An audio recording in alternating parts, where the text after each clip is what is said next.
సరిగానే ఉంటే ఎరుపెక్క ఏం కళ్ళు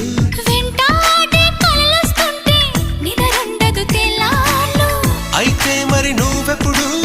కనలేదా ఏ కలలు